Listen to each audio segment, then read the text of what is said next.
రంగారెడ్డి జిల్లా రాయకోట్ మండలంలోని యూసుఫ్పూర్ గ్రామ వాసులైన మాలి పట్లొల్ల భాస్కర్ రెడ్డి, మాలి పట్లొల్ల నరసింహారెడ్డి, మాలి పట్లొల్ల సంగారెడ్డి వారి సొంత పొలంలో నూతనంగా నిర్మించిన మల్లికార్జున స్వామి ఆలయంలో విగ్రహ ప్రతిష్టాపన వేడుకలు అంగరంగ వైభవంగా నిర్వహించారు.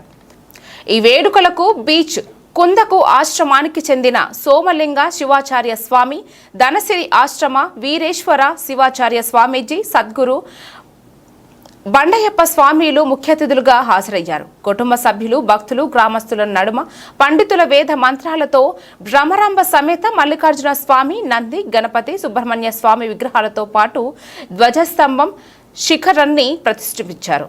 అనంతరం భక్తులు అధిక సంఖ్యలో పాల్గొని తీర్థ ప్రసాదాలను స్వీకరించి అన్నదాన కార్యక్రమంలో పాల్గొన్నారు.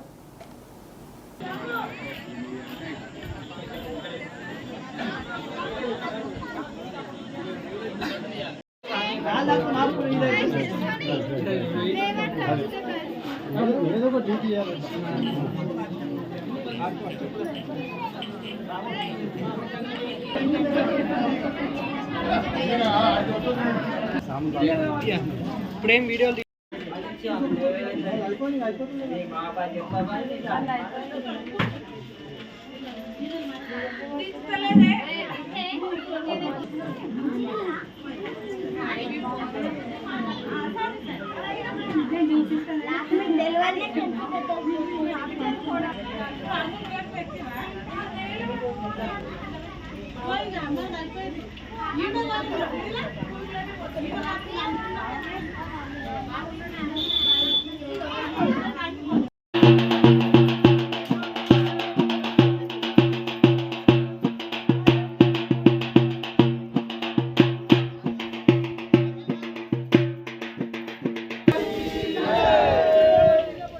ఇంకెవరైనా ముత్యం పడం వేసండి.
మాట్లాడారా?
గ్రామ దేవత అయినటువంటిది భ్రమరాంబ సహిత మల్లికార్జున దేవాలయం అన్నమాట.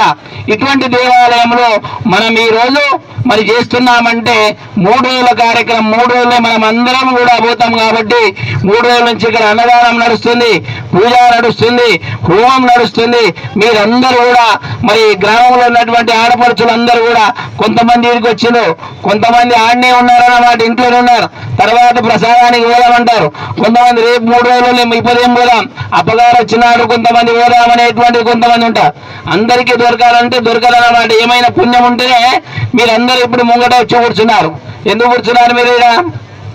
ఎందుకు కూర్చున్నారు? అప్పగారి యొక్క అమృత ఉపదేశం వినాలని వచ్చి కూర్చున్నారు ఇలా.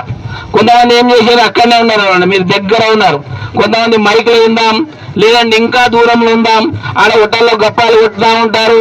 ఇంకొంతమంది ఇంట్లో సీరియల్ చూస్తారు, ఆఖరికి అయ్యేటప్పుడు ఆడితే అయ్యేటప్పుడు పోదామంటారు. కొంతమంది ఇంకా తల్లులు ఉన్నారన్నమాట. మీరు ఎందుకు కూర్చున్నారు? మీరు జొన్నలే, ఆడ ఇంట్లో కూర్చున్నటువంటి వాళ్ళు కూడా జొన్నలే. మరి మీరు ముంగట ఎందుకు కూర్చున్నారు ఇలా? ఈ తల్లులందరూ కూడా మీరు టెంట్ కింద వచ్చి కూర్చున్నారు. మరి మీకేం లాభం, వాళ్ళకేం లాభం? మీరందరూ జొన్నలు. ఎందుకంటే ధనశ్రీ అప్పగారు వస్తున్నారంటే అందరూ వచ్చి ముంగట కూర్చున్నారు అనమాట. పాటలు మంచిగా పాడతాడు, చెప్తాడు అనేటువంటిది. అప్పగారి మాటలు విందామని వాళ్ళు కూడా చూడమ్మ, తర్వాత దర్శనం చేసుకుంటే అయిపోయి తర్వాత ప్రసాదం చేద్దాం, ప్రతిష్ట అయిన తర్వాత మొక్కుదామని వాళ్ళు ఇంట్లో ఇంకా కొంతమంది ఉన్నారన్నమాట. వాళ్ళు జొన్నలే రొట్టె చేస్తారు కదా, చేసిన తర్వాత శివార్పణం అవుతారు. మీరేం పని చేశారు? ఒక్క అడ్డే